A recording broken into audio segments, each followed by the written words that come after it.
algunas cosas que decir.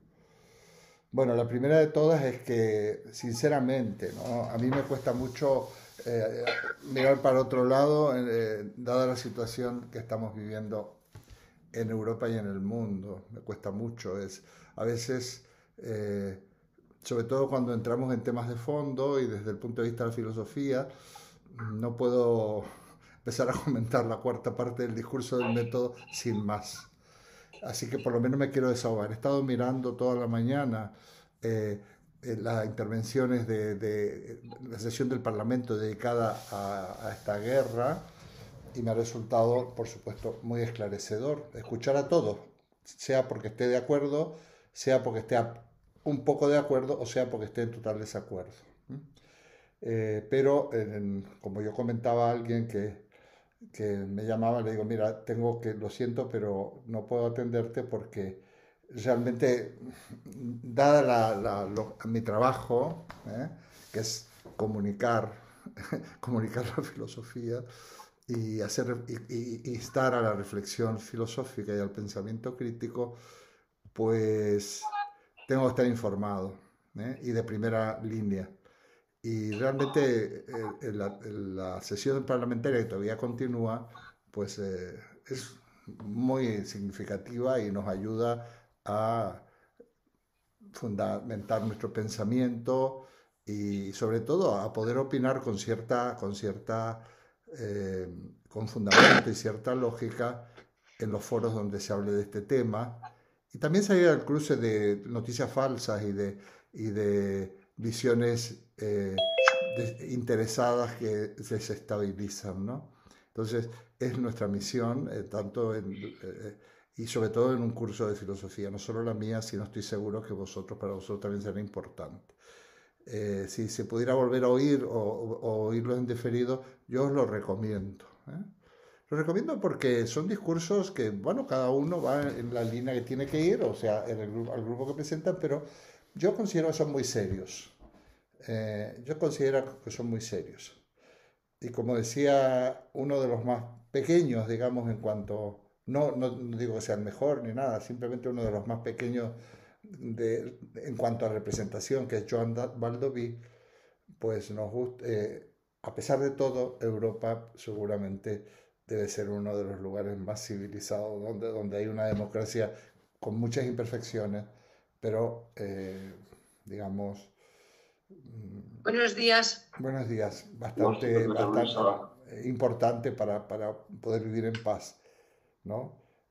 Yo siempre, cuando surge la Unión Europea hace años, siempre me pareció que era importante una Europa unida, para poner, bueno, para pesar en el mundo y en la geopolítica internacional y sobre todo para contrarrestar de que no estemos solo entre dos potencias, la potencia como decía Valdoví, del imperio norteamericano, ni tampoco cuando la época de la Guerra Fría y de los bloques bajo la égida de la Unión Soviética de aquella época. Entonces es muy importante una Europa, digamos, fuerte y unida y que vaya limando las imperfecciones, que son muchas.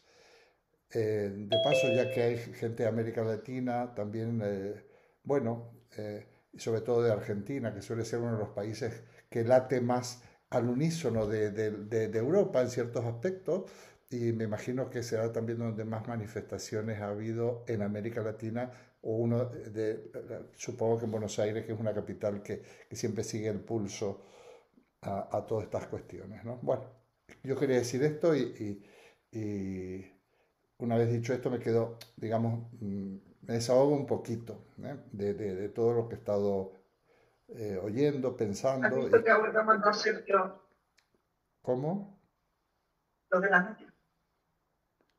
no sé quién ha hablado, era Víctor, no me acuerdo. Bueno, entonces, si cerráis los micrófonos, mejor, ¿eh? Después, en todo caso, incluso en el turno de preguntas y debate, si alguien quiere hacer alguna intervención, por supuesto, la he hecho yo, no veo por qué no la vais a hacer vosotros. Bueno, entonces vamos a empezar, sin más, a leer y comentar la cuarta parte del discurso, haciendo una pequeña salvedad, Por cierto, Gabriel, he recibido un correo que no lo he visto y pero sí te vuelvo a mandar el archivo, no hay ningún problema. Y luego lo otro, que estamos en un curso de filosofía, en un curso, no son una serie de conferencias y por lo tanto siempre nos podemos bandear un poco, sobre todo en algunos temas, eh, siempre respetando el programa y el compromiso con la gente, que es el caso de lo que ocurre ahora. Estamos en una tercera sesión de la duda como método y eso de todas maneras lo recupero, como hacen los vuelos a veces que salen con retraso y sin embargo llegan a tiempo, pues en la próxima sesión, el hombre ser natural y animal cultural la puedo abreviar.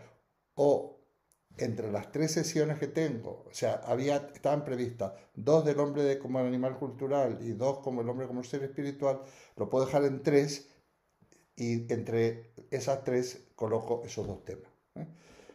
En el caso, la semana que viene no son estos los temas, sino que la semana que viene vamos a hablar de Kant, y la siguiente también, y luego viene de esas cuatro sesiones dedicadas al hombre como animal cultural y ser espiritual, esas cuatro las podemos dejar en tres. Yo creo que no, creo que las modificaciones ya las habrán hecho, con poner que la sesión aquella del hombre como ser natural es una sola y la otra dos, pues ya está, ¿no? Independientemente que podamos utilizar la siguiente sesión, la del hombre ser espiritual, un poquito para completar si es que lo necesitamos. Muy bien, entonces habrá luego las dos sesiones de Kant y y además lo voy a recordar en su momento, que el 16 de marzo está libre en nuestro calendario de sesiones. Creo que es el 16, me parece. Hoy estamos a 2, 9, sí, el 16. Porque yo ya cuando hicimos las previsiones, a principio del curso ya lo dejé libre porque sabía que iba a tener unos compromisos que iban a ocurrir más o menos en esa época. Por lo tanto, para que no os conectéis inútilmente, yo ya mandaré un correo, como hago siempre, recordando esto. ¿De acuerdo? Bueno, muy bien. Pues vamos a empezar entonces sin más con... a ver, vamos a compartir pantalla y vamos a...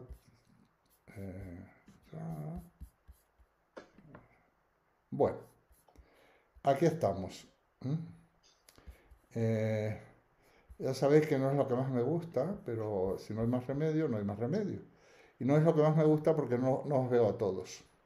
De vez en cuando hago un paseo me da 4 personas a mí, pero voy haciendo un paseo hacia arriba abajo para veros. Bueno, empezamos. Lectura y comentario. Este no lo leo todo, por supuesto. Este no hay mucho que leer, hay mucho que decir. Primero, bueno, la cuarta parte ya sabéis que no solo es la parte central del discurso del método, es el corazón del discurso del método, sino que es un poco una síntesis de síntesis. Si el discurso del método es una síntesis, también un esquema o un programa de todo lo que va a escribir y de todas las otras obras relacionadas con todas las otras obras de Descartes, la cuarta parte es un poco el resumen y la síntesis de todo. O sea, es importantísimo, importantísimo. Estas cuestiones, por supuesto, que quisiera ampliarla, la encuentra sobre todo la ampliación en la obra esta que se llama Meditaciones Metafísicas. Bueno,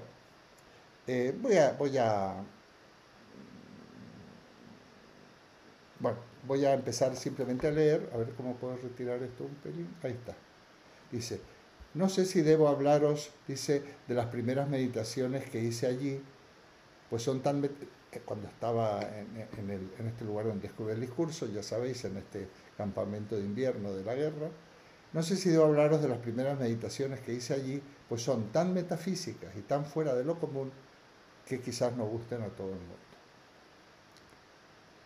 Bueno, luego aclararé los términos. Sin embargo, para que se pueda apreciar si los fundamentos que he tomado son bastante firmes, me veo en cierta manera obligado a decir algo de esas reflexiones. Tiempo ha que había advertido que en lo tocante... Tiempo ha... Esto me parece que hay una cuestión de ortografía, no lo sé. Tiempo ha que había advertido en lo tocante a las costumbres que es a veces necesario seguir... Tengo que...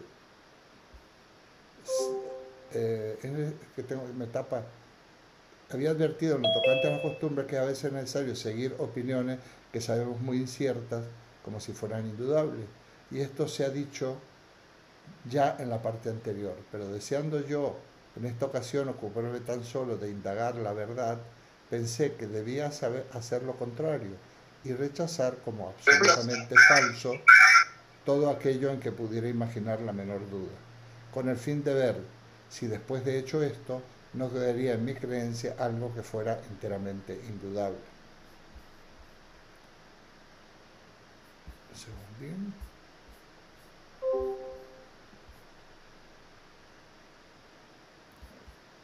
Es que me tapa las fotos. No sé si hay una manera de quitarlas completamente. Bueno, así puesto que los sentidos nos engañan, a las veces quise suponer que no hay que nada, cosa alguna, que sea tal como ellos nos la presentan, presentan en la imaginación. Y puesto que hay hombres que yerran al razonar, aún acerca de los más simples asuntos de geometría, y cometen paralogismos, juzgué que yo, que estaba tan expuesto al error como otro cualquiera, que yo estaba tan expuesto al error como otro cualquiera, y tracé como falsas todas las razones que anteriormente había tenido por demostrativas. En fin, considerando que todos los pensamientos que nos vienen estando despiertos pueden también ocurrírsenos durante el sueño, sin que ninguno entonces sea verdadero, resolví fingir que todas las cosas que hasta entonces habían entrado en mi espíritu no eran más verdaderas que las ilusiones de mis sueños. Pero advertí, bueno, hasta ahí me voy a quedar. Ahí me voy a quedar. Fijaos, cosas para señalar. Cuando dice que son tan metafísicas, lo dice casi en sentido, casi un uso más bien corriente y vulgar del término, no es tan específico. Metafísica en el sentido que están un poco fuera del alcance, un poco abstractas, en este sentido lo dice, pero no lo está usando en sentido técnico el término. Eh, Más bien lo está usando que son metafísicas, o sea, fuera de lo común, y que probablemente este tipo de reflexiones un poco abstractas y fuera de lo común no nos gusten a todos. Hago esta aclaración porque no lo está usando en sentido específico el término metafísico. Sin embargo, dice que los fundamentos, vuelve a hacer alusión a los fundamentos que ha tomado y quiere mostrar, quiere ver si se puede apreciar, o sea, mostrar que si los fundamentos que ha tomado son firmes, ¿no? Y en cierto modo, me veo, a ver que me tapa esto, me voy a decir algo de esta reflexión. Bueno, dice que ya había advertido que en lo que atañe a las costumbres también eh, encontramos cuestiones muy inciertas. No olvidéis que a él lo embargaba esa enorme duda cuando abandona los estudios y se enrola en la guerra. ¿eh? Y entonces, y como todo lo que hasta ahora, todas las certezas que había tenido, aquí vuelve un poco a lo que ya hemos visto, ¿no? Y aquí vamos a ver cómo actúa la que llamo la duda metódica, que es lo que da título a este tema. Precisamente dice, pensé que debía hacer que rechazar como absolutamente falso todo aquello en que pudiera imaginar la menor duda. Esto es de subrayar, ¿eh? Esta es una parte central de este párrafo. Su actitud y su determinación de rechazar como falso aquello que no fuera evidente. O sea, aquello que no ofrezca lo que no ofrece una mínima duda o una duda por mínima que sea, no es evidente. Entonces, esa es su determinación. Y ahí está precisamente, estamos en presencia de la duda metódica. O sea, la duda como método, la duda como manera de comprobar, la duda como filtro de los conocimientos aparentemente verdaderos. Hablaré más de esto, pero aquí está justamente estas líneas que hay que subrayar, es precisamente hacer alusión a la duda metódica, rechazar como absolutamente falso todo aquello en que pudiera imaginar la menor duda, con el fin de ver si después de hecho esto no quedaría en mi creencia algo que fuera enteramente indudable. O sea, es un filtro, porque si a pesar de que yo aplico la duda más radical, se mantiene en pie, bueno, ya me lo tengo que empezar a tomar en serio. Por supuesto que los sentidos nos engañan, esto ya lo he dicho, y que aún, dice, algunos hierran en razonar, aún acerca de los simples asuntos de geometría y cometen paralogismos, aún en las cosas tan seguras como pueden ser las matemáticas. En este caso lo habla de la geometría, porque ya sabéis que su aportación más importante a la historia de la matemática es la geometría. Y así todo es preciso, es posible equivocarnos, es posible patinar, diría yo. Entonces, decidí considerar que todos los pensamientos que nos vienen estando despiertos podrían también ocurrírsenos durante el sueño, sin que ninguno entonces sea verdadero. Resolví fingir que todas las cosas que hasta entonces habían entrado en mi espíritu no eran más verdaderas que las ilusiones de mi sueño. Esto es una duda ficticia en realidad. O sea, ahí sí es una duda que algunos le llaman duda hiperbólica, ¿no? Bueno, luego la veremos, la famosa hipótesis del genio maligno.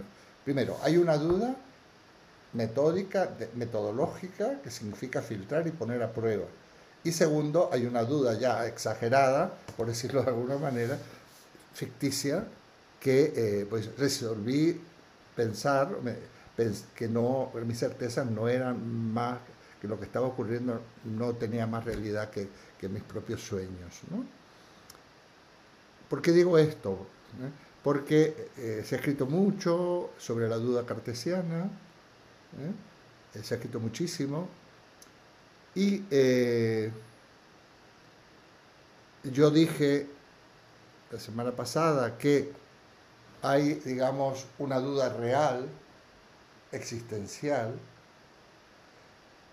la duda que puede tener alguien que ha tenido que hasta abandonar su tierra y ha tenido que dejar su zona de confort para seguir en esa búsqueda, recorriendo, como él dice, cortes y ejércitos.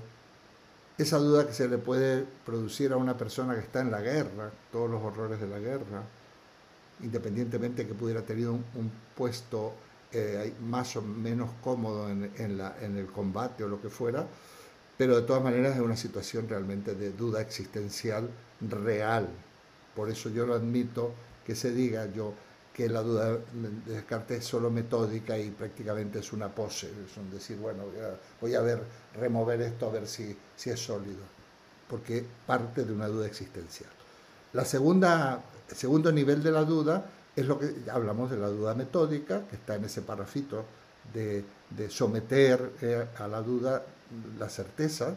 Yo creo que esa prueba es importante, porque sobre todo cuando él dice resolver, rechazar como, no olvidéis la palabra absoluto, como absolutamente falso, aquella que no sea completamente verdadero. O sea, solo la primera regla del método, solo voy a pronunciarme de aquello que es evidente, y así no me voy a equivocar nunca. Y decíamos, bueno, pero esto, bueno, la filosofía de Descartes, si siguiéramos este episodio, es muy cortita, son unos cuantos enunciados, pero por lo menos hay algo de lo cual que se puede mantener sólidamente, y ahí es una manera de refutar a los escépticos, ¿no? Bueno. Y por último, resolvió la duda ficticia, que dice, resolví fingir que todas las cosas que hasta entonces habían entrado en mi espíritu no eran más verdaderas que las ilusiones de mi sueño. Bueno, pues yo creo que esto no es real, quiero decir, resolví fingir. Yo creo que somos conscientes, a pesar de todo, de cuando estamos, sobre todo cuando estamos en vigilia, somos conscientes de que no estamos soñando. Cuando estamos soñando, a veces soñamos y parece que es real.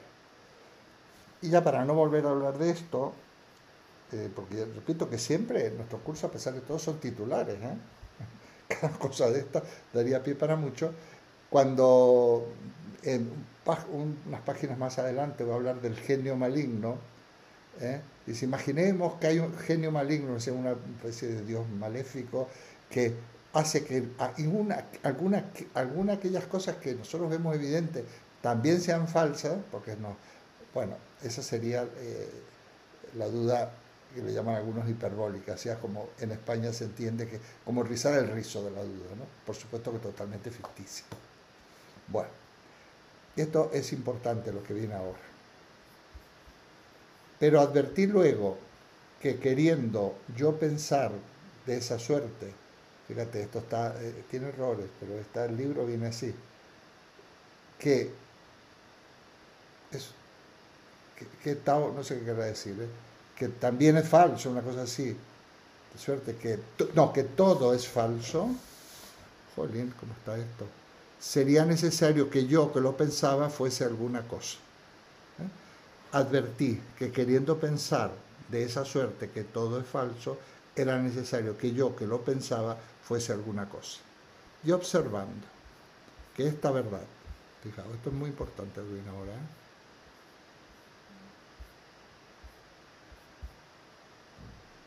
y observando que esta verdad, yo pienso, luego soy, era tan firme y segura que las más extravagantes suposiciones de los escépticos no son capaces de conmoverla, juzgué que podía recibirla sin escrúpulo como el primer principio de la filosofía que andaba buscando.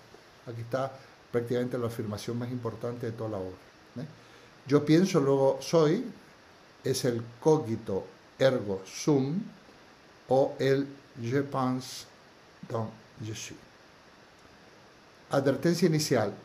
El yo pienso, luego soy, ya tal como está ya aquí puesto, podría dar la impresión de que estamos hablando de un razonamiento, de una deducción, en donde la premisa sería yo pienso y la conclusión sería soy, porque luego normalmente es lo que introduce la conclusión, que por ejemplo cuando lo ponemos en silogismo se pone la premisa, se pone una raya y lo que viene debajo es la conclusión. O en una expresión de lógica formal moderna, esto es un condicional. Si tal cosa, entonces se pone una flecha, luego soy.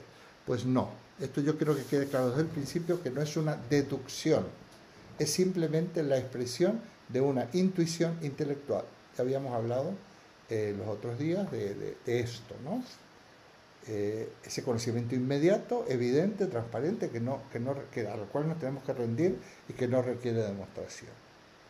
Entonces él consideró que esta expresión je pense donc je suis o cogito ergo sum, el existo no figura por ninguna parte. O sea, no lo digáis porque pienso lo que existo se ha divulgado, pero no dice nunca que existo.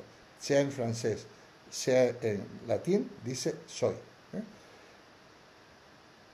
Esta juzgué que podía recibirla sin escrúpulo como el primer principio de la filosofía que andaba buscando. O sea, él nos expuso sus reglas del método de la segunda parte, echa a actuar, a funcionar estas reglas, sobre todo la regla primera, que es la de la evidencia, y consigue que, aunque estuviera soñando, esta expresión, esta verdad, pienso, luego soy, es firme y segura, y nadie puede conmoverla.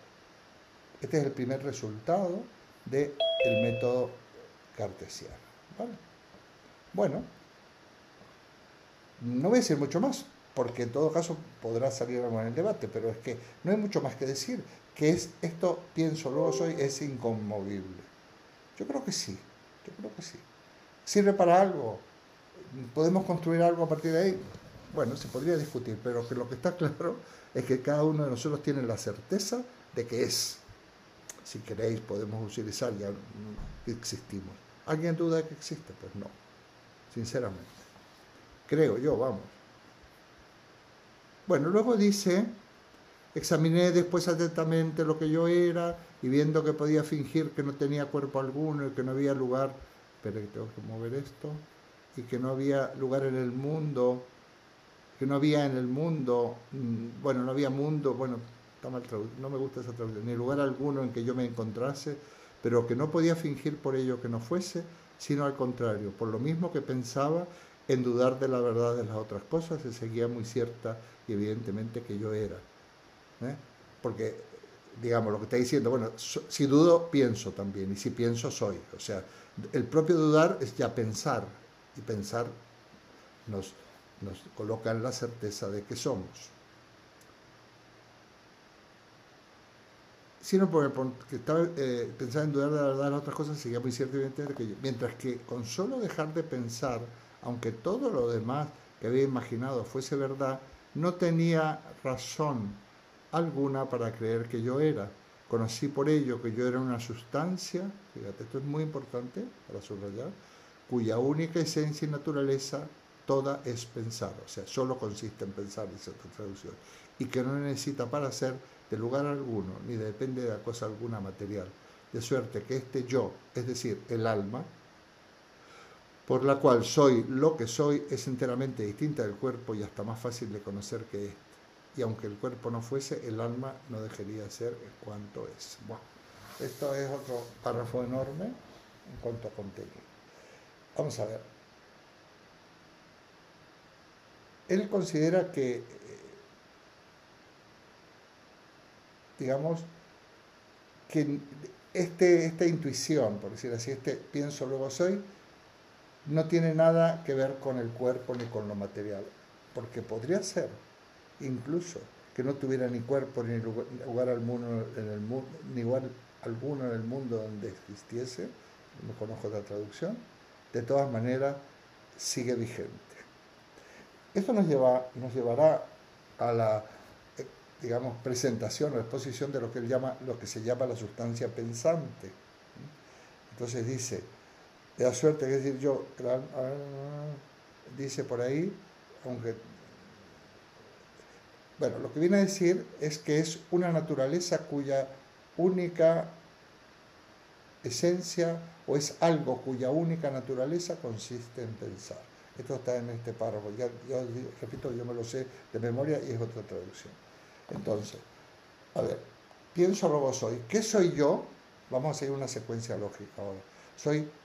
Él dice, je suis une chose que pense. Soy una cosa que piensa. Qué interesante el término chose. El término cosa es muy técnico en filosofía. Soy algo que piensa. No, porque no, ese algo que soy no lo sé. Pero ¿qué soy yo? Algo que piensa. Por lo tanto, el pensar, alguien que piensa sería la esencia de lo que yo soy. A esto se le llama sustancia pensante. Para Descartes, de paso digo, para que ya quede apuntado, que hay solo 3 sustancias. Aristóteles había acordado todas, muchísimas. Sustancia pensante, sustancia extensa y sustancia infinita. Son las 3 que hay. Van a salir, pero prefiero decirlo en este momento. Sustancia pensante, el yo. No el ser humano, no los hombres, el yo. Bueno, o sea, cada uno lo... O sea, es que es importante entender que cuando yo digo, si pienso soy, no estoy diciendo si pienso el hombre existe o el ser humano existe. Eso ya no lo puedo asegurar. Lo que puedo asegurar es que yo soy. ¿Qué soy yo? Algo que piensa. Es decir, alguien, pero algo que piensa también. Es casi una perogrullada, pero no es exactamente... Casi podría ser una identidad, pero no. Soy. Eso, si fuéramos a la filosofía clásica, existo. ¿Cómo existo yo? ¿Qué soy yo? Alguien que piensa. O sea, el pensamiento sería, en la terminología más clásica, la esencia del yo, no del ser humano, del yo. Por lo tanto, yo pienso, luego soy. ¿Qué soy? Algo que piensa. No, el hombre no es la esencia. Aristóteles decía, el hombre es animal racional. No, pero Descartes está hablando del hombre. Eso sí que podría ser un sueño o una pura fantasía. Muy bien. Vamos a seguir con esto, no os preocupéis. Luego, lo que viene ahora, ya no lo voy a leer. Bueno, sí voy a leer un poquito. Después de esto considera en general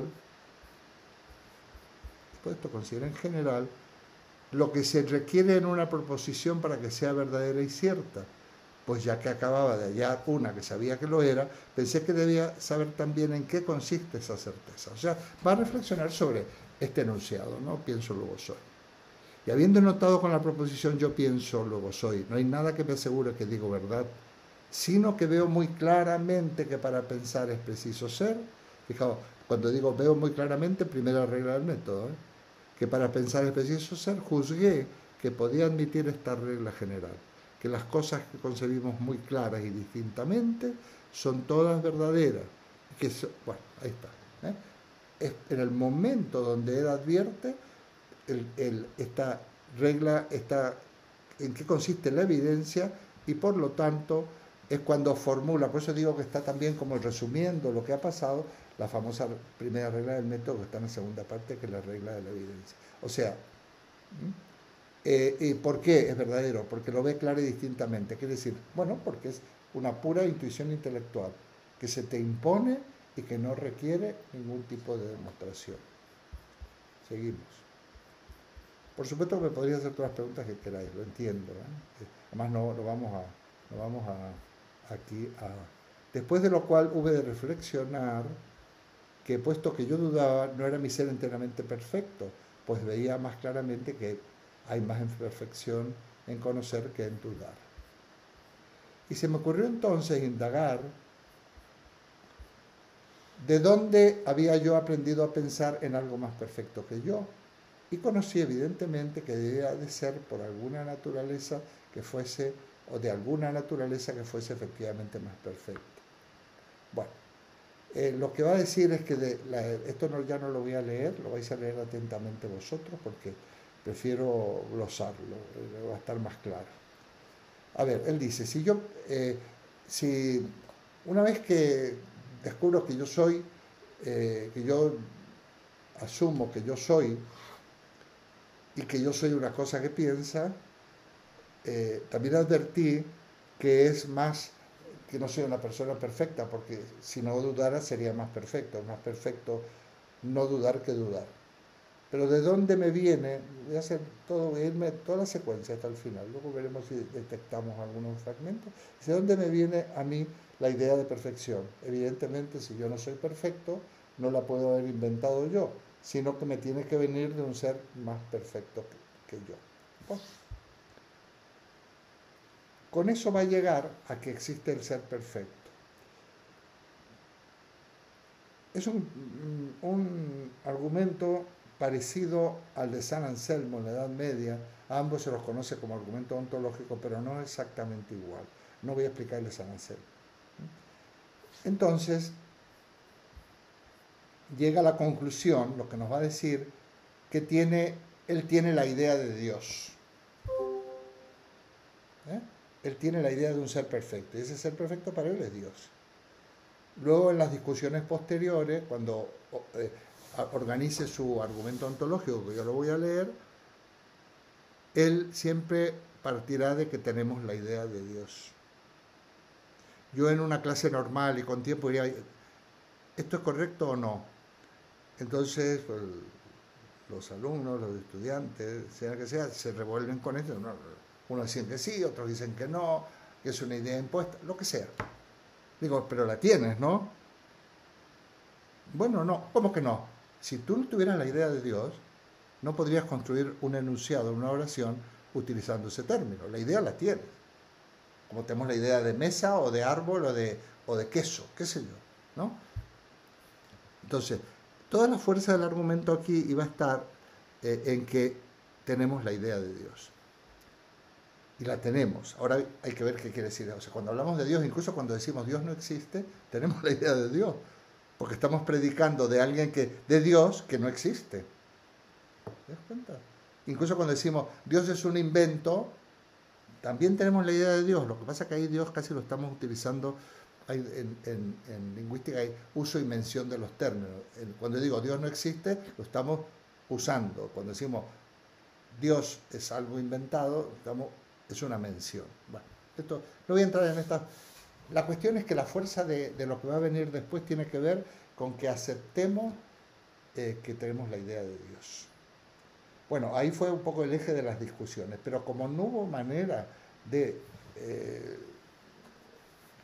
echar por tierra esta cuestión, no hubo manera de hacer una crítica profunda del argumento ontológico.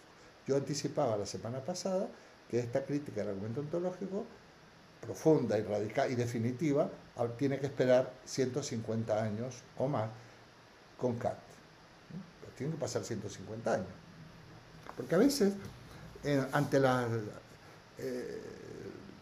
digamos, las discusiones en una determinada época, muy inmediatas y en el contexto de una época, hay aparentes hay cuestiones que no tienen solución. No tienen solución simplemente porque nos faltan los elementos de juicio para poder procesar convenientemente esa información o esos enunciados. Por eso hubo que esperar, en este caso, 150 años. Pero vamos más allá.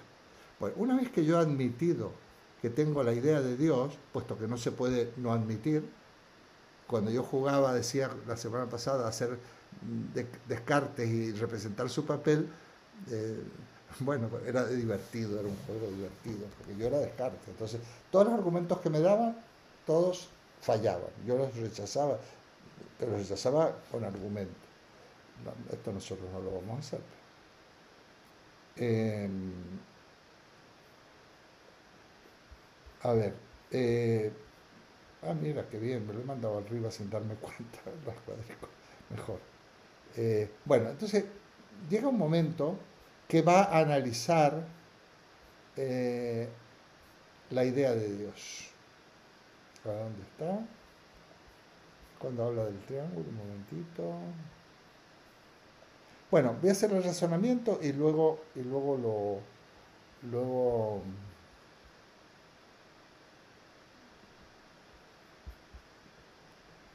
lo buscamos los textos. Entonces, yo tengo la idea de Dios. Pero que yo tenga una idea no significa que aquello a lo que apunta la idea existe, ¿no? Yo puedo tener la idea de centauro, unicornio, pero los unicornios no existen. Pero ¿qué pasa con la idea de Dios? Y aquí hace un razonamiento matemático. ¿Sí? Y Descartes nos dirá, si yo tengo la idea de triángulo, el contenido de la idea de triángulo, realmente esa idea se corresponde con una figura cuya suma de sus ángulos, que tiene tres lados, tres ángulos, que la suma de sus ángulos es igual a dos rectos, que el cuadrado de la hipotenusa es la suma del cuadrado de los cuatetos, o sea, tiene unas propiedades. Yo no puedo pensar en un triángulo cuadrado porque sería una contradicción. Del mismo modo, dice Descartes, que es imposible pensar un triángulo que no tenga sus cualidades, sus propiedades, porque no sería un triángulo. Es imposible pensar en Dios si Dios no existe. Este es el argumento ontológico puro y duro. ¿Por qué? Porque ¿qué Dios sería si no existiera? Dios es el ser perfecto. Y como existir es más perfecto que no existir, Dios tiene la perfección de la existencia. Por lo tanto, existe. Esto es el argumento ontológico. Lo voy a simplificar más todavía. Si pienso en Dios, Dios existe. Porque no puedo pensar en un Dios que no sea Dios. Y un Dios que no exista no es Dios, no es nada. ¿Qué es esto? Es alguien absolutamente prescindible. Este es el argumento ontológico. ¿Por qué se llama ontológico? Bueno, es más lío, pero sería un argumento a priori. Simplemente voy a decir esto. Quiere decir, los argumentos pueden ser, la mayoría de los argumentos son a posteriori, o sea, a partir de los efectos me voy a las causas, o a partir de las conclusiones me voy a las premisas de donde surge. En cambio, los argumentos a priori son, digamos, anterior a cualquier tipo de experiencia y no significa no significa un movimiento deductivo, ¿no? Entonces, y como simplemente del análisis de la idea de Dios surge que Dios existe porque forma parte de esta idea, la perfección de la existencia, puedo concluir que Dios existe. O sea, se llama ontológico porque hay un salto del plano lógico, del plano del pensamiento, al plano real, plano ontológico. Por eso se le llama.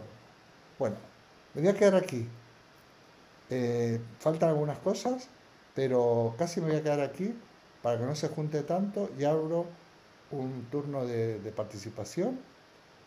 Que nos falta un poquito, no tanto. Esta hora la vamos a utilizar bien, pero sobre todo me interesa vuestra participación. A ser posible, voy a intentar terminar unos 10 minutos o 15 antes, porque me están friendo a citas médicas y algunas me avisan ipso facto, y como no me interesa perderlas, entonces tengo que comer y luego ir a Madrid y tal, pero vamos, no me pasa, no es nada grave, son cosas de rutina. Así que abrimos el turno de participación. De momento voy a dejar de compartir. ¿eh? A ver, dejar de compartir simplemente por eso. Ya está. Bueno,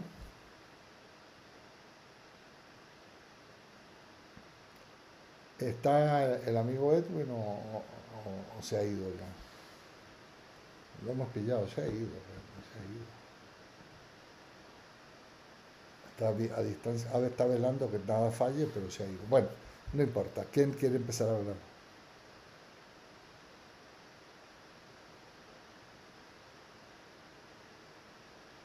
Pues, a ver, tú, Carmen, ¿no?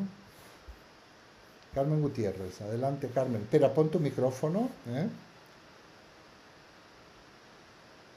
Yo siempre me he preguntado, que a lo mejor no tiene mucho que ver con lo que has explicado tú, pero ¿tú no crees que las personas que piensan poco, que se preocupan poco, son mucho más felices que las que estamos todo el día dándole a la cabeza, preocupándome por cosas? ¿O es un pensamiento muy raro que tengo yo? Es un pensamiento muy raro que tienes tú, pero muy común, pero muy común. Pero no, que sea raro, no quiero decir, es raro porque ya no deberías tenerlo, pero es común. Ya.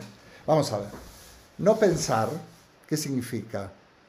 Es no tener un criterio, no nutrir tu criterio. Entonces, los que no piensan, por algo te tienes que guiar. En todo caso, tendrás que guiarte por lo que piensan los demás. ¿eh? Algunos pensamientos de los demás interesantes y otros totalmente de manipulación y de engaño.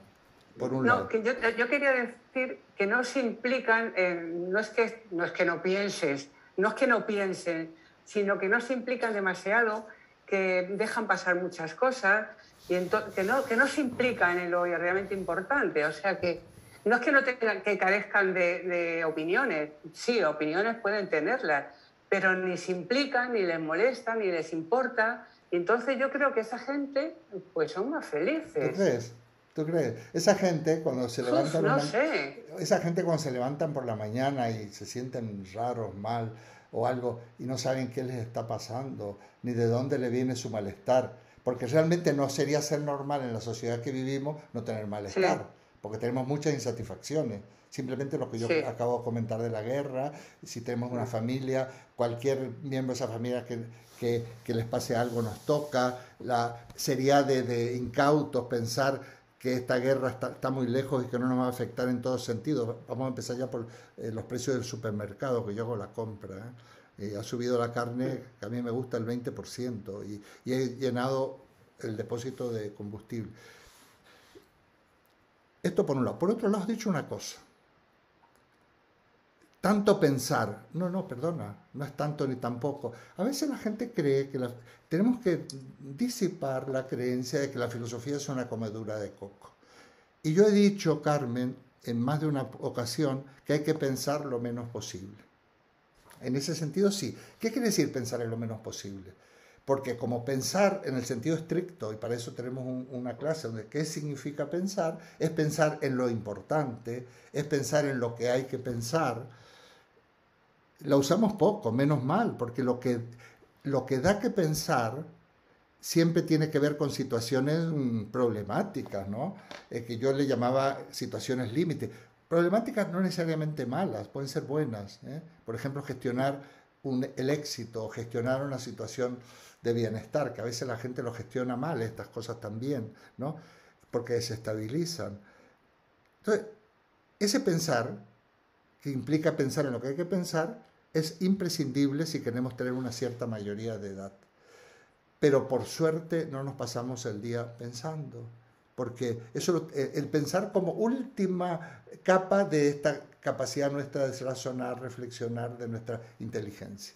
Más, yo en un seminario intentaba decir, ¿cómo explico lo que significa pensar? Porque me decían reflexionar, meditar, yo todo tenía que decir, no, me daban no sé qué. Entonces, como no lo puedo definir, salía un poco con un juego lingüístico, pero muy importante. Es decir, bueno, mira, para saber lo que significa pensar, hay que pensar. Es como cuando Erich Fromm dice en El arte de amar, para saber lo que significa amar, pues hay que amar. Entonces, bueno, pero no hay que pensar continuamente, faltaría más. Los filósofos no nos pensamos, yo pienso lo menos posible. ¿Eh? Y me acuerdo todavía de una amiga que estaba en el, bueno, una seguidora en el otro grupo de América, y entonces hablaba de la meditación, lo importante que era la meditación. Y yo decía, pues yo no entiendo nada, yo no sé lo que es la meditación. Sinceramente no lo sé. ¿Eh? No lo equiparo a pensar. Entonces decía, no, poner la mente en blanco. Pues yo nunca la pongo en blanco. Sí, sí. Yo pongo en blanco solo cuando veo un partido de fútbol. Horror, porque dice, oh, los filósofos, o sea, ¿qué te estás por decir que los filósofos ven? Sí, yo veo un partido de fútbol. Y veo el partido de mi equipo y pongo la mente en blanco. Sinceramente me abstraigo de todo, me divierto. A mí no será esto muy edificante, pero yo pongo la mente en blanco viendo un partido de fútbol. Por poner un ejemplo, y otras cosas. No así, por ejemplo, el debate que estaba hoy sobre el tema de la guerra, que me encanta. A mí me gustan mucho estos debates. A esto me refiero. O sea, no nos pasamos el día pensando, ni propongo que vosotros paséis el día. Seremos más felices precisamente si pensamos cuando tenemos que pensar. No si escurrimos el bulto, metemos la cabeza como el avestruz y al contrario, estamos más a la deriva. Es más angustiante no pensar. Sí. Sí. Bueno, esto ha venido por lo de Dios, ¿no? Que si pensamos en Dios... Sí, sí. Por ahí vamos ese tema. ¿Alguien más? ¿Alguien más desea participar? Ah, ha venido Edwin. Te vamos a Sí, descontar estaba los aquí. minutos Lo que pasa que desapareces. Te los vamos a no, descontar. lo que pasa es que no me funcionaba bien. Toma nota, Gabriel, porque hay que hacer un descuento ahí, o Manuel, o quien se corresponde. Bueno. Muy bien. Pero sí estaba viéndoles, pero no escuchaba. No podían escucharme. Bueno.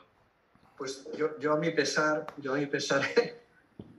el razonamiento de si piensas en Dios, Dios existe, la verdad es que no lo veo muy claro.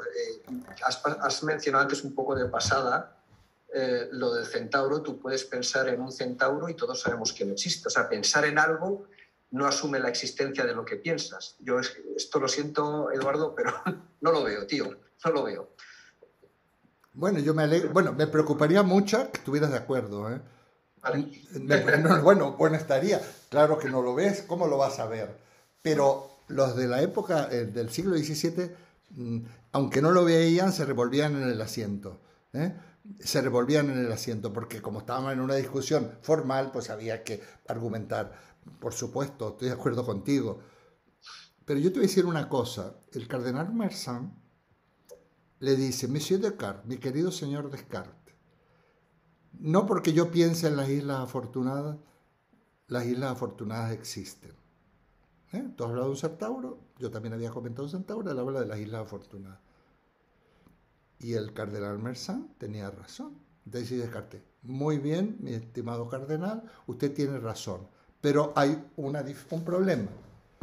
Lo que yo he dicho solo vale en materia necesaria y no en materia contingente.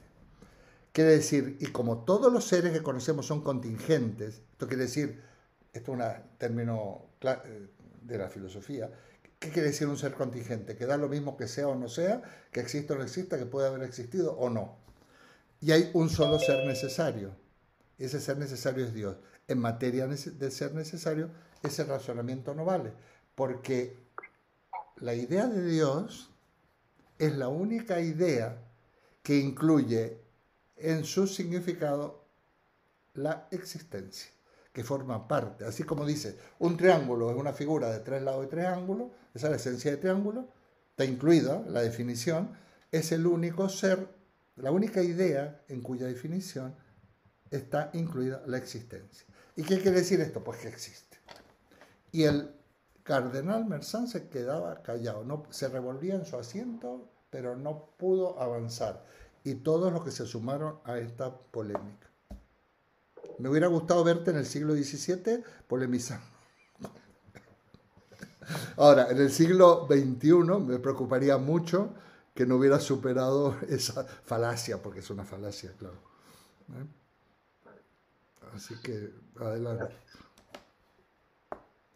Gracias, Rafa. Gracias. Bueno, ¿alguien más? Esto es un poco lío, es lo que como diría Carmen, ¿cómo vamos a pensar en estas cosas si ahora con todo que están habiendo bombardeo y todo, bueno, había que terminarlo? Ojo, esto nos llevará a cosas, ¿eh? Quizás cuando podamos entender bien la crítica de Kant al argumento ontológico, vamos a situar muy bien la cuestión de Dios y cuáles son las bases para plantearnos correctamente la cuestión de Dios, que ya no es algo, es algo interesante, puesto que para mucha gente la existencia o no de Dios es importante. Entonces, como lo que se trata es de que la cuestión de Dios o el problema de Dios se plantee lo más sólidamente posible, en esa dirección creo que vamos a tener alguna rentabilidad. Bueno, pues si queréis esperamos y continuamos y volvemos a... bueno, vamos a volver entonces al texto. Vamos a bueno, mira, el texto, a ver si lo encuentro, la formulación cartesiana realmente, porque a ver,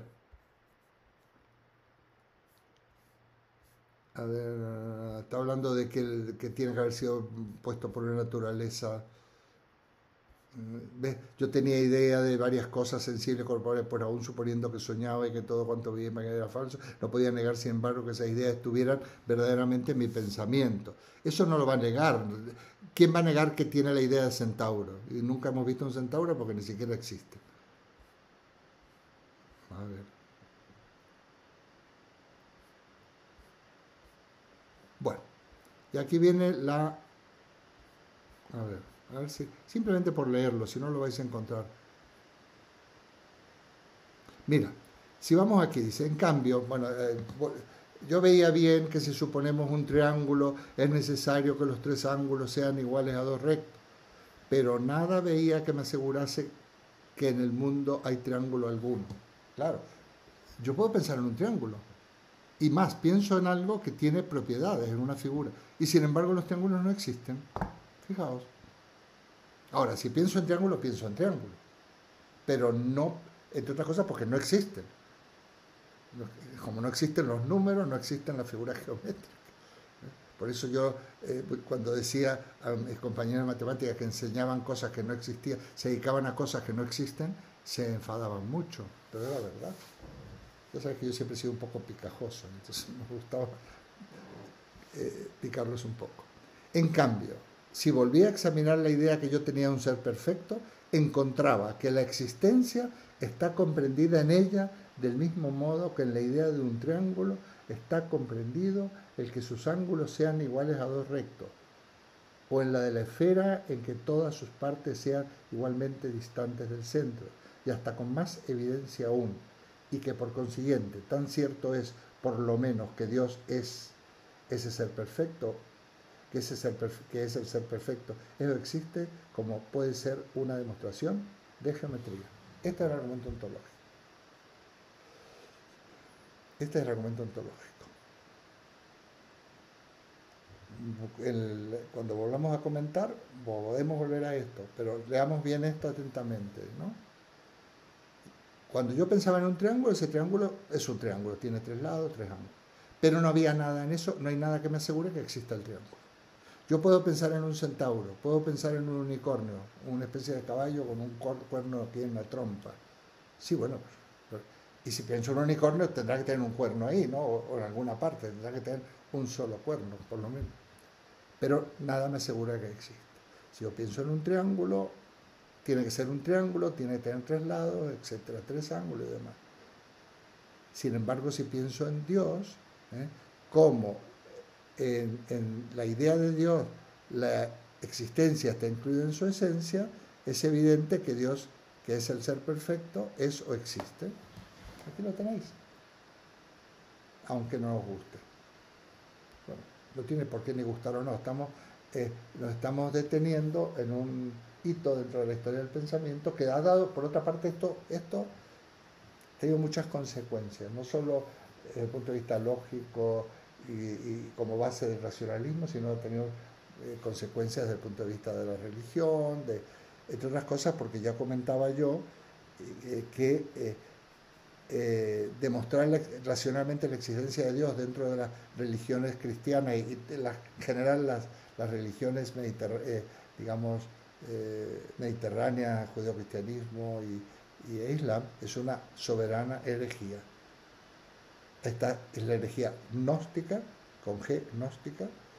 Los Rosacruces es una especie al cual Descartes, por lo visto, tenía relación, una especie de versión moderna del gnosticismo y ha sido considerado una herejía. La famosa gnosis de Marción, un personaje allí de los primeros siglos de nuestra época. Este es el problema. Bueno, y yo diría que aquí nos vamos a quedar por lo siguiente, porque luego dice, bueno, fijaos, primera verdad, pienso soy. Segunda verdad, soy una cosa que piensa. Tercera verdad, Dios existe. Y ahí es donde va a salir Dios existe. Y luego va a fundamentar aquí la existencia del mundo, pero más que del mundo, de lo que él llama la sustancia pensante. Yo no sé yo sé que hay cosas, porque los sentidos míos reciben estímulo, entonces hay cosas. Pues eso le llama sustancia extensa. ¿Por qué sustancia extensa? Sería como sustancia material, pero desde los clásicos la propiedad fundamental de la materia es la extensión. La extensión. Entonces, para Descartes hay tres sustancias: sustancia pensante, sustancia infinita, que es Dios, que acaba de demostrar, y sustancia extensa. Y ahí se acabó. Ese es el sistema de Descartes. Lo que pasa es que luego va a ampliar muchas cosas en otras, pero eso es el sistema de Descartes. Y para darle una gran satisfacción a Rafa, voy a estar de acuerdo con él, más de lo que se imagina, pero ahora, en febrero o marzo del 2021, en que el sistema de Descartes hubiera estado muy guapo si se quedaba ahí. Pienso, luego soy. ¿Qué soy? Una cosa que piensa. Ahí se tiene que callar, ya no se puede hablar más, ya se acabó. Y el que saque a Dios a colación en un momento tan importante, el discurso del método que hacía que se revolvieran los alumnos en el asiento, los tiene que hacer, porque realmente ahí sí que es verdad. A mí me llama mucho la atención, porque yo no entiendo, o por lo menos llevo años con esto, realmente o es un gran patinazo, es un gran patinazo, porque en el fondo el método suyo es estupendo, no admitir como verdadero sino cosa alguna que se presente de una manera clara y distinta, o sea, que sea evidente. Pues lo único evidente es que soy y que soy algo que piensa. Ya cuando nos metemos con lo de Dios, hay algo extra, argumentativo, que se está filtrando, la época, el contexto. Aquí se ha escrito también mucho. Algunos piensan que es una concesión que se hace a los que lo perseguían, para estar un poco más tranquilos, y así todos lo siguen persiguiendo. Entonces, precisamente, Descartes, que está en contra, o mejor dicho, viene a instaurar una nueva época en la filosofía, y que por lo tanto estaría en contra de la metafísica clásica y medieval, funda un nuevo tipo de metafísica, basada en estas tres sustancias. No olvidéis que sustancia es ser, acordados de Aristóteles, sustancia pensante, sustancia extensa y Dios. O sea, el mundo, por decir así, el universo de Descartes solo tiene tres seres. Parménides es uno solo, acordado, porque era el conjunto. Es la sustancia pensante, ni siquiera el hombre, la sustancia extensa, todo lo demás, y la sustancia infinita, Dios. Esto hará, es que esto ya lo vais a captar mucho más fácilmente, porque aquí nos tenemos que meter en Honduras para seguir con estos argumentos, como los que estamos teniendo con el amigo Rafa. Acá se está fundando una nueva metafísica, es la metafísica moderna, bastante problemática, y a la que Kant le llamará dogmatismo, porque considera que parte de verdades indemostradas. Eso es un dogmático, es alguien que parte de dogma, y para él no está decir que Dios existe porque lo pienso es un dogma, y la filosofía debe estar en contra de los dogmas. Es más, la crítica que hace Kant a la metafísica cartesiana va a aprovechar y va a hacer una crítica a toda metafísica y la va a derrumbar. Hoy en día, hablar de metafísica es algo anacrónico, es solo un resto arqueológico. Yo no utilizaría nunca el término metafísica. Y además me sorprende mucho cuando en los programas de estudio hay asignaturas que se llaman metafísica. Bueno, yo hice ya la broma el año pasado. ¿Cómo voy a votar a un señor que es profesor de metafísica, que se llamaba Ángel Gavino? No, es una broma. Pero bueno, a ver, ser profesor de metafísica, pudiendo ser de otra cosa, nadie te obliga a ser profesor de metafísica, ¿eh? Aunque tengas tu trabajo en la universidad. Hoy en día ni siquiera haces la oposición a la universidad para una cátedra concreta, sino para un departamento donde puedes bandear. Entonces, la metafísica hoy en día queda como una cosa interesante, arqueológica, más porque en la época posterior, Leibniz, un racionalista alemán del siglo siguiente, acuña el término ontología. Y entonces, en los planes de estudio, cuando se va a hablar de estas cosas, se prefiere hablar de ontología que de metafísica. Bueno, también tengo que deciros que un interesante racionalista posterior a Descartes, que es Spinoza, dice, ¿y por qué tres sustancias? Con una suficiente. Hay una sustancia, dice Spinoza, Dios, con dos atributos, el pensamiento y la extensión. Claro, está poniendo las bases de una cosa muy interesante, que es el panteísmo. A ver, si solo existe Dios, o sea, porque en el fondo solo existe el todo. Y ese todo vemos aspectos que tienen que ver con la materia, aspectos más espirituales, es el panteísmo espinociano, que no es solo el panteísmo religioso, pero yo a veces me he llevado a decir que puestos a creer en Dios, la opción panteísta es muy interesante, porque todo es divino, son divinos los demás seres humanos. Además, en el hombre como ser espiritual, que vamos a analizar, están en el libro, ¿no? Ni siquiera hay que unos textos de Feuerbach, pues lo divino está en la naturaleza y lo divino está en nuestros semejantes. Qué importante. Y lo divino está en nosotros mismos.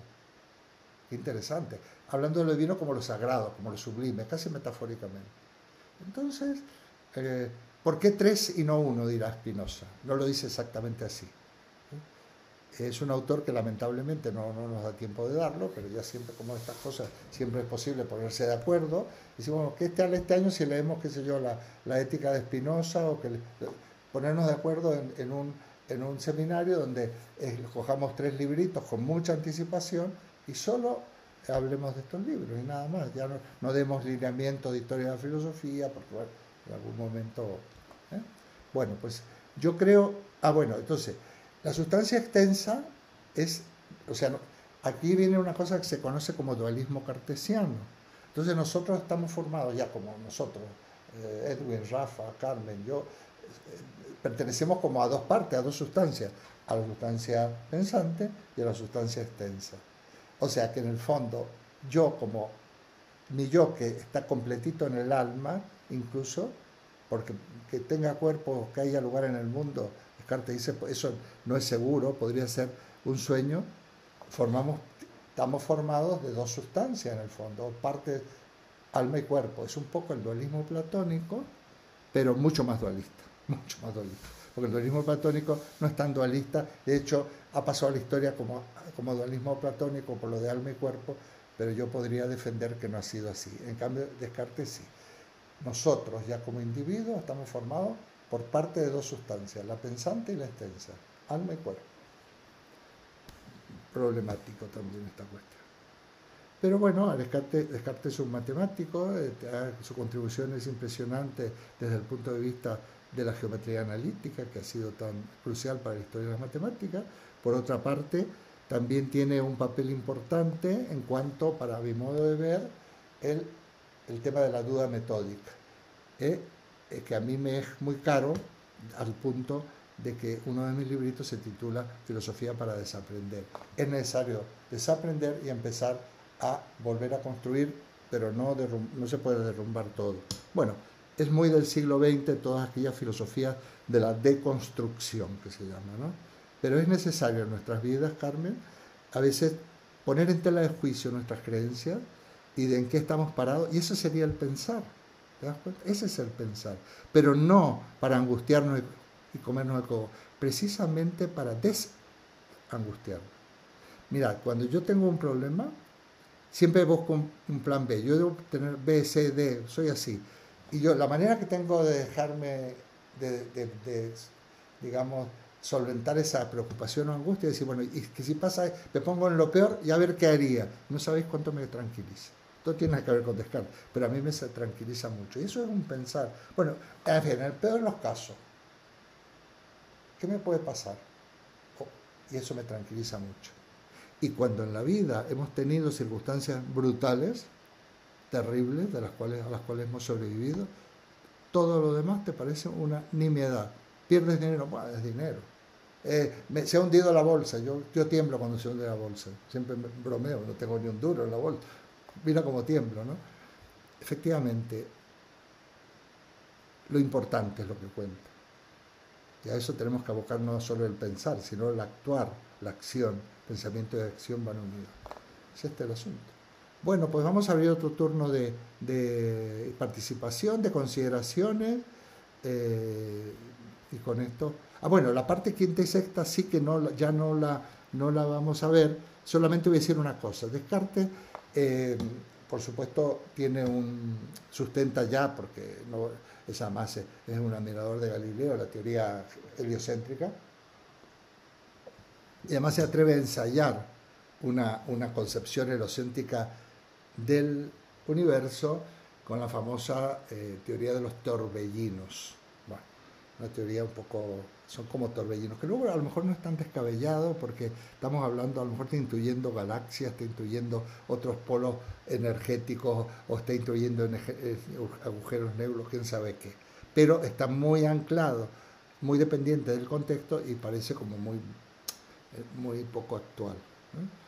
Pero sí que se dedica y también se empeña en un determinado momento, porque como estos les daban un poco a todo, también a la medicina, en tratar de localizar dónde estaba el alma. Y él consideraba que el alma estaba en la glándula pineal, pues tiene una serie de curaciones, bueno, que yo, si queréis leer curiosidades, pues las podéis leer, pero no nos van a aportar, a mi modo de ver, gran cosa, habiendo otras cosas que leer. Entonces, por eso en la quinta y la sexta parte, se habla de física, de medicina, de astronomía, se puede leer como curiosidad.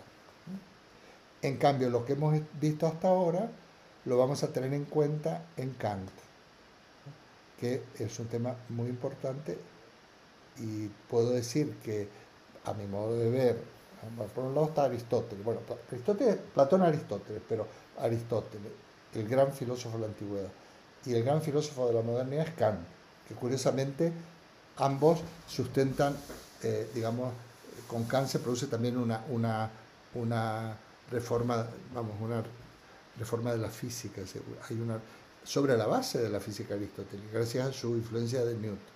Pero por otro lado, y con esto termino, Kant es un nudo importante, porque todo va a parar a Kant, digo yo, y todo surge de Kant en sus dos vertientes. Kant escribe, y dejo esto ya planteado para la próxima clase, las críticas son puras y otras obras, pero las básicas son críticas son puras, que es la ciencia, habla de la ciencia, y críticas son prácticas, que habla de la moral o de la ética. Todas las filosofías posteriores o son herederas de la crítica de la razón pura o de la crítica de la razón práctica. Todas. Entonces es un cuello de botella, todo va a parar a Kant y todo sale de Kant. Y con eso sí os podéis quedar, porque que es más que cultura general, es instrumentos para poder ir pensando y avanzando e hilando más fino. Hombre, aquí hay gente que lleva, como además que yo le agradezco mucho y que tiene mucha paciencia, como Marisa, por ejemplo, lleva muchos años. Bueno, ya de esto he escuchado muchas cosas y que se aprende y se avanza, no por lo que digo yo, sino por las reflexiones que hacéis. Los que sois más recientes, veréis que con ese proceso también se va dando. Adquirir herramientas para pensar, y siempre podemos pensar mejor, o siempre podemos, digamos, avanzar en la línea del pensar. Y no usa pensamiento, sino del pensar. Bueno, pues voy a dejar de compartir. Voy a dejar de compartir y vuelvo a las cuadrículas y a veros a todos. Y si alguien quiere agregar algo, ¿a qué hora es a todo esto? ¿Algún comentario? La 1:13. Sí, ves como si hubiera necesitado no 3 sesiones, sino 2 y pico, pero bueno, eso pasa. Ya ahora nos charlamos un poco y luego la próxima empezaré con Cam, que sí que me voy a ceñir a las 2 sesiones. Comentarios de lo que sea. Bueno, quien desee puede levantar la mano.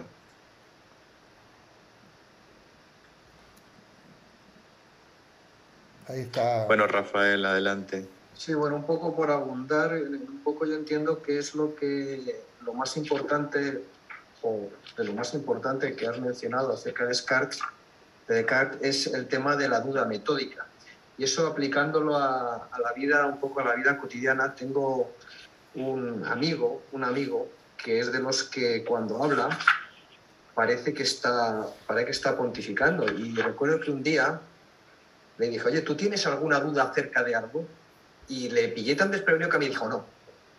Quiero decir, y no hay nada, y yo creo que todos tenemos personas en nuestro entorno de este tipo un poco, que es gente que tiene ideas absolutamente claras e inamovibles, y me parece como algo, de alguna manera, un poco peligroso o desatinado, de alguna manera. Es decir, cualquiera que no tiene dudas, primero lo que hace es no escuchar, o sea, no tiende a escuchar al que tiene al lado, y yo creo que en los tiempos que corren escuchar aunque sean diferentes opiniones, estar abierto un poco a lo que dicen otras personas, pues es muy importante, ejercer un poco también la tolerancia. Y a mí este tipo de personas, ya te digo, que me dan, o sea, me gustaría que fuésemos en general todos un poquito más abiertos, aunque es verdad que tendemos a relacionarnos con la gente, digamos, que compartimos ideas, etcétera, pero digamos el tener la mente un poco abierta creo que es básico y deberíamos de reflexionar acerca de eso. Simplemente esto. Bueno, muy importante lo que dice Rafael. Sí, me parece que esa es una de las lecciones, no mías, sino de la lectura y comentario de Descartes. Sí, que es importante. Y yo te voy a decir una cosa, yo creo que Descartes cuando duda y cuando dice que puede estar equivocado, lo dice de verdad, por otras lecturas que he hecho. No es una simple postura retórica, no, es verdad que duda, ¿no? Y lo que pasa es que, bueno, él construye algo, yo creo que sí es un rompedor, pero no se puede llegar demasiado lejos, ¿eh? Un poco como diría el expresidente de Uruguay, Mujica. Bueno, cuando estás en el poder haces lo que puedes. Lamentablemente, por más que yo sea presidente de un país, no tengo todo el poder, ¿no? Se llega hasta donde se puede, pero esa actitud de querer hacer una crítica de lo anterior, de tomando conciencia de muchas cosas e intentando un nuevo camino, ya me parece encomiable y verdaderamente, digamos, interesante y que nos enseña cosas. Estoy de acuerdo contigo. Muy bien, ¿alguien más? Cristina, veo que Cristina. Cristina.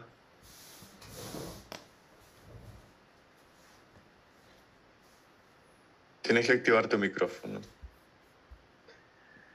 Digo, me reconforta esto porque la premisa que yo tengo con los que son mis alumnos es que en la escuela no hay que enseñar a responder y a afirmar, sino a dudar. Nuestra escuela, nuestra educación tradicional, creo que en España pasa un poco lo mismo, por lo que leo de los pedagogos españoles. Estamos muy acostumbrados a aceptar verdades y repetirlas. Y ahí está el haber aprendido. Y precisamente en este momento nosotros promovemos esto de que el docente debe enseñar a dudar, no enseñar a aceptar todo lo que nos dice ni siquiera el docente, porque no tiene la palabra última. Eso es. Cristina, me siento reconfortada de escuchar la importancia de la duda, entonces. Muy bien. Sí, precisamente eso es una actitud ante el dogmatismo. Retengamos esta palabra porque lo va a utilizar mucho Kant. ¿Qué es el dogmatismo? Partir de verdades consideradas inamovibles, o sea, dogmas, lo toma el lenguaje ordinario, dogmas, que no tienen fundamento y que además para colmo se inquistan, no solo en nuestra cultura, sino en nosotros mismos, se nos meten dentro, como cuando decía Paulo Freire que el peor opresor lo tenemos dentro de nosotros, es cuando nos vencen, cuando se meten los prejuicios, cuando se enquistan estas verdades aparentemente absolutas. Y fijaos que Descartes también previene sobre los prejuicios, ¿no? En fin, no podía resolver todo, pero sí que hay unas enseñanzas que se pueden sacar muy interesantes. Sí, es uno de los problemas centrales de la pedagogía. Por eso yo insisto mucho, y soy un docente como tú, que yo no vengo a enseñar nada, vengo a enseñar en el sentido de señalar para que cada uno juzgue por sí mismo y a ver qué encuentra. Y eso lo dice clarito Descartes en el discurso. A ver, esto cada uno juzgue por sí mismo y si encuentra algo interesante de lo que yo digo, me parece muy bien. En el peor de los casos mal no lo va a hacer, porque me vais a escuchar, no vais a estar de acuerdo. Por eso quiero mostrar mi vida como en un libro, para que a ver si encontráis algo que os podáis utilizar. Es un poco la función del maestro como mediador, ¿no? Aparte, tú sabes, Cristina, que esto es muy antiguo, es Sócrates. Sócrates preguntaba, entonces no decía, a ver, tomen 2 puntos, y empezaba a dictar. No, hacía preguntas. E incluso las respuestas que daba se las devolvía al participante en forma de nuevos interrogantes, ¿no? Porque esta es la función nuestra, suscitar el pensamiento, ¿no? Suscitar la creatividad en todos los aspectos. Sí, estamos de acuerdo. Muy bien. Gracias, Cristina. ¿Alguien más por ahí?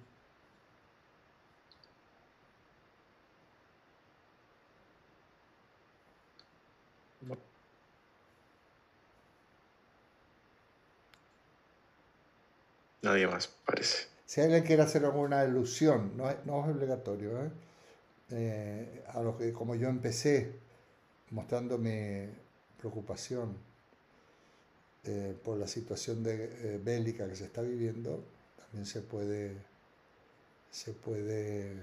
decir algo. Yo sé que eso es un tema demasiado inmediato, que todavía todos estamos buscando argumentos y escuchando y leyendo. Pero bueno, si alguien quiere decir algo, que lo diga, que no es obligatorio, porque hay que ser, como diría Descartes, prudente. Carmen, adelante. Yo me he incorporado un poquito más tarde por razones personales y la verdad que yo estoy horrorizada por un montón de cosas que no se entienden. O sea, no se entienden que en el siglo XXI en Europa estemos así, con una nación soberana, por mucho que haya pertenecido a la Unión Soviética. Hoy concretamente me han llegado por mis redes sociales pidiendo ayuda para que sale exactamente un camión desde Fuenlabrada hacia Ucrania con ayuda de comida, pañales, cosas para bebés, un montón de cosas. Yo ayer, en cuanto lo supe, me fui a mi supermercado, hice acopio de lo que pude y lo voy a llevar esta tarde a un sitio de recogida. Bueno, pues, no sé si contribuiré en algo, es un granito de arena, pero no entiendo que la gente, y menos mal O sea, menos mal que creo que la Unión Europea está reaccionando como un único ente, porque estamos, inclusive que me ha sorprendido muchísimo lo de Suiza, o sea, ya es increíble. Entonces, ahora antes de conectarme, estaba leyendo que los oligarcas dentro de Rusia ya se están posicionando, porque claro, les toca en el bolsillo, por lo cual, pues posiblemente en el exterior y con el interior paremos a este señor, que no sé a dónde nos va a conducir, porque todo lo vamos a pagar, evidentemente. Los primeros, los propios ucranianos y rusos engañados que han ido allí a luchar, que se están dando la vuelta muchos por las noticias que salen aquí en televisión. Y yo solamente quiero pensar que esto va a llegar a su fin, porque es imprevisible. Con una persona así, que le han analizado psicológicamente y que tiene esas cosas tan raras que tiene, pues no sé, esperemos que esto concluya de la manera mejor posible para todos y primero para el pueblo y la gente que está sufriendo tanto y pasándolo tan mal. Así es. Sí, estamos ahí. Solo me voy a referir a una cosa, porque los otros son elementos evidentes que estamos en contra de todo esto, pero y aparte que habrá que analizar más. Pero a todos sonará que hay un programa europeo de intercambio de estudiantes que se llama Erasmus. Sí. Cuando se forma la Unión Europea, bueno, y sobre todo ya ingresan más países, se empieza a pensar en lo que se llama el espacio universitario europeo, el famoso Plan Bolonia, que tiene sus pros y sus contras, ¿eh? Ojo, es muy interesante en algunos aspectos y en otros no estoy de acuerdo. Por ejemplo, que no puedas trabajar si no tienes un máster y que los másteres cuestan un dineral. Pero bueno, entonces se empezaron a implementar programas y me tocó a mí con otro compañero italiano en una reunión que tuvimos en Dublín. Estábamos al principio y nos invitaron para dar unas charlas, vamos, hacer unas intervenciones dirigidos a directores de centros educativos europeos, directores de institutos, como sería en España, para, bueno, que para sensibilizarnos para esto. Y entonces en nuestro grupo presentamos una propuesta efectiva y real de lograr movilidad entre los distintos agentes de la educación en Europa, tanto de estudiantes como de profesores, y de ahí surgió, yo no lo sabía, nosotros no sabíamos dónde había para esto, surgieron varios programas, entre ellos el programa Erasmus, el programa Comenius, el programa Sócrates, son todos relacionados. Y uno del fundamento de esta propuesta, que ya digo que yo participé en ello, era precisamente que nos conociéramos, ¿no? Primero, que viajáramos y que nos conocieran. Recuerdo que Unamuno decía que ciertas cosas se curan viajando, ¿no? Porque ¿cómo vas a luchar contra aquellas personas que uno se ha ido a Alemania, el alemán se ha ido a Francia, el de Francia ha venido a España? Entonces, era una manera, por supuesto, un granito de arena, pero una manera de ir creando también una, digamos, fraternidad de ciudadanos europeos, precisamente para que no volvieran a ocurrir los horrores de la Segunda Guerra Mundial y sus consecuencias. Bueno, simplemente venía a la cabeza esto. Sin embargo, fijaos que el peligro, que nuevamente hay guerra y nuevamente hay guerra en Europa, y que además una guerra en Europa y tal como se dan, como el tema famoso y espinoso, cómo intervienen los países, digamos, de la Unión Europea, para que no sea contraproducente. Para colmo está poner como decía hoy alguien en una intervención en el Parlamento, hablando y condenando radicalmente la guerra, pero diciendo, ojo, que la OTAN no son unas hermanitas de la caridad. A ver qué estamos alentando. Bueno, vamos a ver qué pasa, ¿no? De momento, bueno, ¿qué vamos a hacerle? O sea, parecería caer en ingenuidad cuando hablamos de diálogo y de paz, y el líder del Partido Fascista Español tildaba a todos los que defendíamos la paz y el diálogo de buenistas. Claro, porque a esta gente le favorece la guerra, porque es caldo de cultivo del fascismo y de todos los extremismos y autoritarismos. tenemos mucho que pensar. A lo mejor en algún momento hacemos un monográfico, o la Universidad Popular, que siempre sale al frente de temas candentes, pueda traernos un conferenciante, no inmediato, pero a lo mejor en un futuro no muy lejano, que haga una valoración de la situación. No sé, no estaría nada mal. Puedo hablar, ¿verdad? Adelante, Gabriel. Sí, la Universidad Popular tiene programada una conferencia para el mes de marzo. Como tengo la pantalla ocupada no lo puedo ver, os podría dar la fecha, pero lo podéis ver. Ya está en la web. Lo da la conferencia una periodista, pero bueno, una periodista experta en temas internacionales que ha estado en Ucrania y nos va a hablar a todo el pueblo de Tres Cantos, y como se va a grabar lo tendréis después vía Zoom, perdón, no, en vídeo, ¿verdad? En YouTube, sobre Ucrania.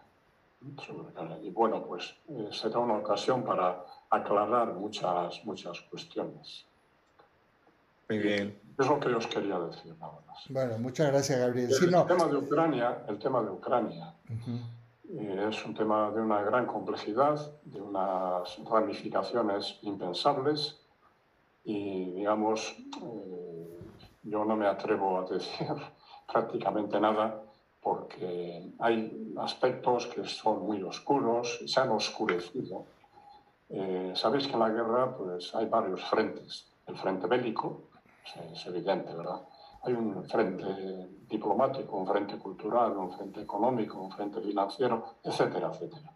Y esta es un enfrentamiento en todos esos frentes, y bueno, pues hace que sea Europa de nuevo el teatro de la guerra, pero en la que luchan digamos, actores de todo el mundo. Están luchando no con armas, no con cañones que hacen ruido, sino con armas de las que matan sin hacer ruido. Y no me atrevo a decir mucho más.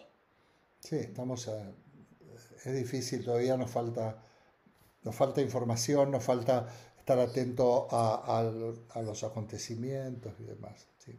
Muy bien. Bueno, Marisa, adelante. Sí, mirad, yo quería decir una cosa que me está rayando muchísimo con esta guerra que tenemos. Nos hemos abierto los brazos de padre en paz, y me parece muy bien, para acoger a los refugiados, a la gente que huye, que está desesperada, y etcétera, etcétera. Pero al mismo tiempo veo otra cosa. Estamos cerrando nuestras murallas y nuestros brazos a otra serie de personas que huyen de su país, que están en guerra. ¿Qué pasa? Que vemos la guerra de Europa aquí ya nosotros y queremos salvarnos, mientras que a los otros que tenemos más lejos les estamos diciendo: a vosotros no entréis aquí, no podemos con vosotros, sois muchos, vosotros moriros en el Mediterráneo, vosotros quedaros en vuestro país. ¿Qué? Es lo que estamos haciendo, seguimos siendo, pues bueno, es Europa, es lo que tenemos más cerca, es lo que nos preocupa, que nos va a tocar a nosotros, que estamos amenazados por que está matando, pero vamos a dejar nuestra hipocresía, mal dicho, hipocresía no, pero que hay mucha gente que se está viniendo, queriendo salir de allí, y no los estamos aceptando. ¿Qué pasa? ¿Por qué hacemos esto con unos y con otros? La distancia hace mucho. Es como el COVID, cuando lo veíamos en China, hacíamos hasta chistes. Uy, fíjate, cuando ya vino aquí, dijimos: ojo, pobrecitos, nos podemos morir. Pues volvemos a repetir los mismos fallos, volvemos a repetir las mismas cosas. Somos seres egoístas por naturaleza. Con esto no quiero decir que vamos a cerrarlos las puertas, pero que la guerra existe y que hay algunos que los han abandonado. y que a esos no se les hace nada. Y hay otras guerras que ni nos enteramos que existen. Eso es lo que a mí me saca de quicio y no sé cómo decirlo, que no se me interprete mal, que ninguna guerra tenía que existir, pero que veo que no somos importantes ante la humanidad. Eso es lo que y perdonadme mi pasión, que parece que nada más. Muchas gracias, Marisa. La cosa es que decirla con pasión cuando uno lo siente. Voy a hacer solo un comentario, por supuesto estoy de acuerdo contigo. Mirad, la sangría y el genocidio que está ocurriendo en Siria durante hace años pasa a no a segundo plano, a quinto plano, y es una tragedia enorme. Hoy Cuando se invadió Afganistán o la guerra del Golfo, fueron guerras tan grandes y tan serias como esta actual. Y yo no vi las horas, ni los tiempos, ni las discusiones que están habiendo hoy. Que no digo que no haya que tenerlas. Acuerdo tal cual como Marisa. Pero nadie condenó una guerra en Afganistán, ni nadie condenó una guerra del Golfo, ni las otras guerras, como se está condenando esta. Está bien que se haga, pero me hubiera gustado, y la pregunta es ¿por qué no se hizo? Es porque hay algunos que sí tienen derecho a invadir naciones soberanas, pero como son naciones, no digamos pobres, porque no es que sean pobres, pero que tienen otra cultura distinta a la occidental, no nos importa tanto. Muy bien. Sí, mira, a mí esto me preocupa. Sí, mira, ¿por qué ahora sí, que está bien que nos preocupemos, que nos ocupemos, que discutamos y todo, pero por qué antes no se hizo? Exactamente. ¿Es que el señor que invadió Afganistán tenía el derecho de hacerlo? Claro. Un momento, antes de continuar, Rafael le había levantado la mano antes. Solo voy a hacer, la mano. Solo voy a terminar la apreciación y ya en el debate de hoy, que hasta que yo lo vi, hasta que me conecté, uno de los diputados dijo que había una masacre ya de mucho tiempo, por parte de Erdogan, o sea, el presidente de Turquía, respecto de los kurdos, no inferior y no menos cruenta que la que está haciendo Putin con Ucrania, pero hay una diferencia, que Turquía está en la OTAN y los otros no. O sea, las barbaridades que cometemos los que estamos de este lado, Turquía no es de la Unión Europea, pero pertenece a la OTAN. Entonces, eso simplemente para apoyar lo que has dicho tú y también Marisa. Perdón, Marisa, ¿tú querías decir algo al hilo o no? Ya pasamos directamente a Rafa. Quería darle las gracias a Cristina porque ha expresado mis sentimientos fenomenalmente. Así es como me siento yo también. Y vos, Marisa, los míos. Nos agradecemos mutuamente. Qué bien. Muy bien, adelante, Rafa. Bueno, yo comparto lo que han dicho tanto Cristina como Marisa y solamente aportar en relación a lo que decía Carmen, supongo que muchos lo sabréis, pero para los que seáis de Tres Cantos y no lo sepáis, el Ayuntamiento de Tres Cantos está haciendo una recogida de ayuda para Ucrania en el Centro Cultural, ¿vale? Es de 9 a 21 y ya solamente es hoy y mañana el último día, ¿vale? Entonces os voy a leer, son 5 líneas, lo que necesitan.